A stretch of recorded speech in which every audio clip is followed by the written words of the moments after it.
Class का जो lesson है हमारा तीसरा धातु एवं अधातु, उसमें हम धातुओं के रासायनिक गुण जो हैं वो पढ़ेंगे। आज हम धातुओं का पहला गुण पढ़ेंगे और हम देखेंगे कि धातुएं जो हैं वो ऑक्सीजन से अभिक्रिया कैसे करती हैं। तो ये बड़ा इंपॉर्टेंट टॉपिक है, ध्यान रखिए। अगर मैं बोर्ड के हिसाब से पूछूं तो यहाँ पे आपको ये कुछ रासायनिक समीकरण हैं जो ध्यान रखने पड़ेंगे। चलिए शुरुआत करते हैं इस टॉपिक की। इसका नाम है धातुओं की ऑक्सीजन से अभिक्रिया। देखिए, अगर मैं एक साधारण समीकरण लिखूं तो मेरे पास क्या है कि धातुएं जो हैं वो ऑक्सीजन से अभिक्रिया करेंगी और क्या बनाएंगी, धातु ऑक्साइड। तो ये मुख्य चीज़ आपको ध्यान रखनी है कि धातुएं जब भी ऑक्सीजन से अभिक्रिया करती हैं तो वे धातु ऑक्साइड बनाती हैं।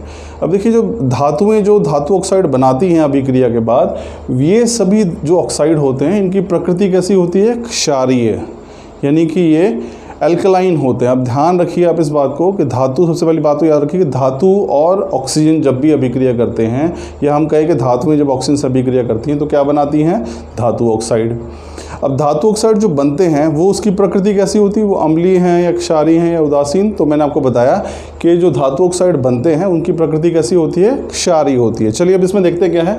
धातुएं ऑक्सीजन से अभिक्रिया करके धातु ऑक्साइड बनाती हैं जिनकी प्रकृति कैसी होती है, क्षारीय, यानी कि वो एल्कली होते हैं, बेस होते हैं। अब देखिए हमारे पास क्या है, पहला यहाँ पे अलग अलग है। अब देखिए कुछ धातुएं जो हैं उनकी सक्रियता जो अधिक होती है तो वो सामान्य ताप पर ही अभिक्रिया कर लेती हैं। उनको आपको अलग से कोई भौतिक परिवर्तन जो उसमें या कुछ जो फिजिकल कंडीशंस है वो चेंज करने की आवश्यकता नहीं है कि ज़्यादा तापमान देना या ये करना वो करना है। वो साधारण सामान्य ताप पर ही अभिक्रिया कर लेती हैं। लेकिन कुछ धातुएं ऐसी हैं जिनकी अभिक्रियाशीलता या रिएक्टिविटी जो है वो कम होती है, तो उनके लिए आपको थोड़ा सा तापमान बढ़ाना पड़ेगा, या जो रासायनिक अभिक्रिया करने की जो कंडीशंस हैं वो थोड़ी सी उसमें बदलाव करना पड़ेगा। तो इसी आधार पर हम इसको दो अलग अलग तरीक़ों से देख सकते हैं। तो सबसे पहले हम बात करते हैं सोडियम और पोटेशियम के। देखिए, सोडियम और पोटेशियम जो है बहुत ही अभिक्रियाशील धातुएं हैं। सामान्य ताप पर सोडियम तथा पोटेशियम ऑक्साइड बनाते हैं। अब ये जो ऑक्साइड बनेंगे तो सोडियम कौन सा बनाएगा, सोडियम ऑक्साइड। पोटेशियम क्या बनाएगा, पोटेशियम ऑक्साइड।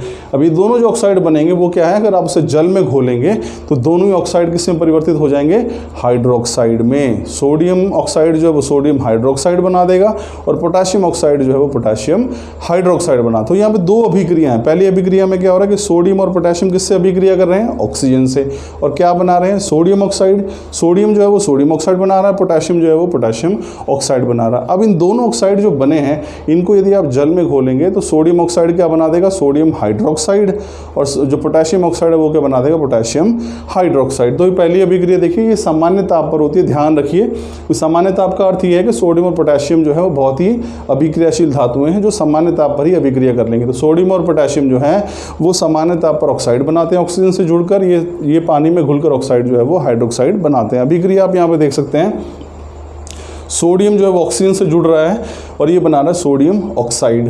अब ये जो सोडियम ऑक्साइड है इसे जब आप जल में घोलेंगे तो ये बनाएगा सोडियम हाइड्रोक्साइड। तो ये सोडियम हाइड्रोक्साइड जो है वो क्षारीय प्रकृति का होता है। अब ये तो दोनों धातुएं जो थी वो अभिक्रियाशील थी, जो सामान्य ताप पर ही अभिक्रिया कर गई। लेकिन हमारे पास और है, दो धातुएं, तांबा और लोहा है। अब ये धातुएं इतनी अभिक्रियाशील नहीं है जितना सोडियम और पोटेशियम थे, तो इनको क्या करना पड़ेगा, अगर हम चाहते हैं कि ये ऑक्सीजन से अभिक्रिया करें तो यहाँ पे हमें तापमान को बहुत अधिक बढ़ाना पड़ेगा। तो ये केवल उच्च तापमान पर ही ऑक्सीजन से अभिक्रिया करेंगे। देखिए क्या है, तांबा और लोहा जो है वो उच्च ताप पर ऑक्सीजन से जुड़ते हैं। अब तांबा यानी कि कॉपर है वो ऑक्सीजन से जुड़ेगा, तापमान देखिए कितना यहाँ पे 1100 डिग्री सेल्सियस। तो बहुत ज़्यादा तापमान बढ़ाया तभी ये अभिक्रिया हो पाई, सामान्य ताप पर या कमरे के ताप पर नहीं हुई, रूम टेम्परेचर पे। तो यहाँ पे क्या बना, कॉपर ऑक्साइड। दूसरा जो लोहे की अगर हम बात करें, लोहा भी ऑक्सीजन से जुड़ा, ये भी उच्च ताप पर ही जुड़ेगा। अब यहाँ पे थोड़ा सा ध्यान दीजिए कि यहाँ पे अब जो है हमारे पास फेरिक ऑक्साइड जो है वो बन रहा है Fe2O3। तो कॉपर ऑक्साइड बना रहा है और लोहा आयरन ऑक्साइड बना रहा है। ये दोनों ही धातुएं ऐसी हैं जो उच्च ताप पर अभिक्रिया करती हैं। तो ये हमारा टॉपिक था। अब इसमें देखिए एक बार दोहरा लेते हैं, इसमें हमने क्या पढ़ा है। हम पढ़ रहे हैं धातुओं की ऑक्सीजन से अभिक्रिया। पहला रासायनिक जो है गुण है धातुओं का, धातुएं जो है वो ऑक्सीजन से अभिक्रिया करती हैं और ऑक्साइड बनाती हैं। ये ऑक्साइड इनकी प्रकृति कैसी होती है, क्षारीय। कुछ धातुएं जो होती हैं वो सामान्य ताप पर ही अभिक्रिया कर लेती हैं ऑक्सीजन से, जैसे कि सोडियम और पोटेशियम, क्योंकि ये अधिक अभिक्रियाशील होती हैं।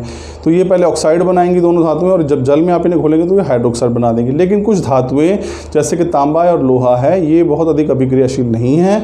इनको अगर ये ऑक्सीजन से जुड़ें तो इसके लिए हमें तापमान बढ़ाना पड़ेगा। तो ये दो धातुएं लोहा और तांबा, ये केवल उच्च ताप पर ही ऑक्सीजन से जुड़ती हैं और जो है ऑक्साइड का निर्माण करती हैं। तो ये पहली रासायनिक गुण था धातुओं का, धातुओं की ऑक्सीजन से अभिक्रिया।